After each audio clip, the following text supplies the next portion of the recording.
Hello viewers, আশা করি সবাই খুব ভালো আছেন।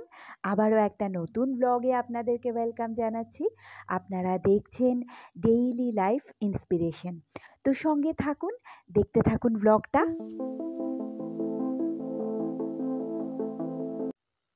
আগের ব্লগে তো আপনারা দেখেছিলেন যে আমি হাতিবাগান মার্কেটে এসেছিলাম। তারপর উঠে পড়েছি বাসে। শ্যামবাজার থেকে হাতিবাগান পর্যন্ত যেই রোডটা যায় তার দুপাশেই মার্কেটটা রয়েছে, আর ওই রোড থেকেই আমাদের বাড়ির দিকের বাসটাও পেয়ে যাই। সন্ধেবেলা বিটি রোডের এই সাইডটাতে বেশ একটু জ্যামই থাকে যাওয়ার দিকটাতে। অবশ্য ওই দিকটা যেটা আসছে গাড়িগুলো, সেই দিকে আবার অতটা জ্যাম নেই দেখা যাচ্ছে। তো অগত্যা বাসটা বেশ কিছুক্ষণ দাঁড়িয়ে দাঁড়িয়ে তারপর যাচ্ছে। পাশেই দেখা যাচ্ছে একটা ব্যাংকোয়েট হল। আজকে একটা বিয়ে বাড়ি আছে, তাই জন্য খুব সুন্দর করে সাজানো রয়েছে এই হলটা। তো বাসটা আবার এখানে একটু দাঁড়িয়ে গেল। এত জ্যাম আজকে রাস্তায়, এটুকু রাস্তা পেরোতে বেশ অনেকটা টাইম লেগে যাচ্ছে।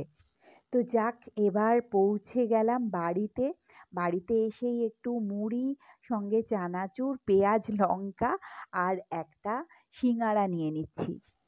বেশ খিদে পেয়ে গেছিল। আমি হাতিবাগান গেলে একটু ফ্রুট জুসটাই খাই, কিন্তু এখন যা ঠান্ডা পড়েছে আর খেতে ইচ্ছে করলো না।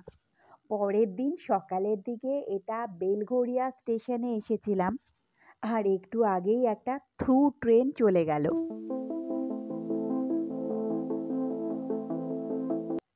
আর তার পরের দিন সন্ধেবেলায় চলে এসেছি মেলায়।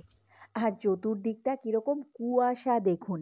আজকে সকাল থেকে বৃষ্টি হচ্ছিল, তারপর অবশ্য এখন বৃষ্টিটা কমে গেছে, কিন্তু বেশ ঠান্ডা পড়েছে। প্রথমেই চলে গেছিলাম একটা ওভেনের দোকানে। আমার একটা 3টে বার্নারওয়ালা ওভেন দরকার, সেখান থেকেই এই কার্ডটা দিয়েছিল, সেটাই জুন আমাকে দিচ্ছিল। তো বন্ধুরা, আজকের ব্লগটা এই পর্যন্তই।